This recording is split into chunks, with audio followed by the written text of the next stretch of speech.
പാലക്കാട് നിന്ന് സച്ചിൻ കൂടി നമ്മളോടൊപ്പം ചേരുകയാണ് മഴയുടെ വിവരങ്ങൾ പങ്കുവയ്ക്കാനായി. ഏറ്റവും കൂടുതൽ ചൂട് അനുഭവപ്പെടുന്ന ജില്ല പാലക്കാട്.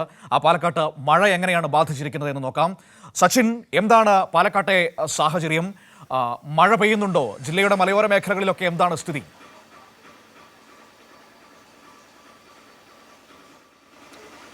മനു, ഇന്നലെ പുലർച്ചെ വരെ, അതായത് ഇന്ന് പുലർച്ചെ വരെ വലിയ രീതിയിലുള്ള ശക്തമായ മഴ തന്നെയാണ് പാലക്കാട് പെയ്തുകൊണ്ടിരുന്നത്. പട്ടാമ്പി, തൃത്താല, അതുപോലെ തന്നെ മനു പറഞ്ഞതുപോലെ തന്നെ മലയോര മേഖലയായ അട്ടപ്പാടി, നെല്ലിയാമ്പതി മേഖലകളിലൊക്കെയാണ് ശക്തമായ രീതിയിൽ മഴ പെയ്തുകൊണ്ടിരിക്കുന്നത്. വലിയ രീതിയിലുള്ള നാശനഷ്ടങ്ങളും ജില്ലയിൽ രേഖപ്പെടുത്തിയിട്ടുണ്ട്. ഇന്നലെ തന്നെ 4 വീടുകൾ മരം വീണ് തകർന്നിട്ടുണ്ട്. അത്തരത്തിൽ വലിയ രീതിയിലുള്ള ഒരു നാശനഷ്ടം ജില്ലയിൽ അറിയിച്ചിട്ടുണ്ട്. അതുപോലെ തന്നെ പട്ടാമ്പിയിൽ ഓടിക്കൊണ്ടിരിക്കുന്ന ബസ്സിന് മുകളിലേക്ക് മരം വീഴുന്ന ഒരു സ്ഥിതിയും ഉണ്ടായിട്ടുണ്ട്. എന്നാൽ ഭാഗ്യത്തിന് ആർക്കും പരിക്കില്ലാതെ രക്ഷപ്പെടുകയാണ് ഉണ്ടായിട്ടുള്ളത്.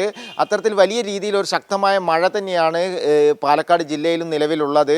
അതുപോലെ തന്നെ നേരത്തെ മറ്റ് ബ്യൂറോയിലെ ആളുകൾ പറഞ്ഞതുപോലെ തന്നെ കൃത്യമായ ജാഗ്രതാ നിർദ്ദേശം പാലക്കാട് ജില്ലാ ഭരണകൂടം നൽകിയിട്ടുണ്ട്. അതുപോലെ തന്നെ ഫയർഫോഴ്സിൻ്റെ ഭാഗത്തു നിന്നും RRT സംഘങ്ങളുടെ ഭാഗത്തു നിന്നൊക്കെ കൃത്യമായ പ്രവർത്തനങ്ങൾ പാലക്കാട് ജില്ലയിൽ പുരോഗമിച്ചു കൊണ്ടിരിക്കുകയാണ്. ഇന്നലെ മന്ത്രി MB രാജേഷിൻ്റെയും K കൃഷ്ണൻകുട്ടിയുടെയും നേതൃത്വത്തിൽ മഴക്കാലവുമായി ബന്ധപ്പെട്ടുകൊണ്ടുള്ള യോഗങ്ങളും ജില്ലാ കളക്ടറേറ്റിൽ ചേർന്നിരുന്നു. കൃത്യമായ നിർദ്ദേശങ്ങൾ നൽകിയിട്ടുണ്ട്.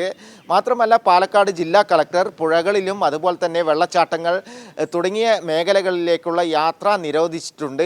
ആ ഭാഗങ്ങളിലൊന്നും പ്രവേശിക്കാൻ പാടില്ല എന്ന കർശന നിർദ്ദേശവും ജില്ലാ കളക്ടർ നൽകിയിട്ടുണ്ട്. മലയോര മേഖലയിൽ കൃത്യമായ ജാഗ്രതാ നിർദ്ദേശവും ജില്ലാ ഭരണകൂടം നൽകിയിട്ടുണ്ട്. ഇത്തരത്തിൽ കർശനമായ ഒരു ജാഗ്രതയോടുകൂടി തന്നെയാണ് പാലക്കാട് ജില്ലയും മുന്നോട്ട് പോയിക്കൊണ്ടിരിക്കുന്നത്. മാത്രമല്ല ജില്ലയിൽ ഇന്ന് ഓറഞ്ച് അലേർട്ടാണ് പ്രഖ്യാപിച്ചിട്ടുള്ളത്. അതിനാൽ തന്നെ ഇപ്പോൾ മഴ മാറി നിൽക്കുന്ന ഒരു സാഹചര്യമുണ്ട്. എന്നാൽ ഇടവിട്ട് മഴ പെയ്യുന്ന ഒരു സാഹചര്യമാണ് ജില്ലയിലുള്ളത്.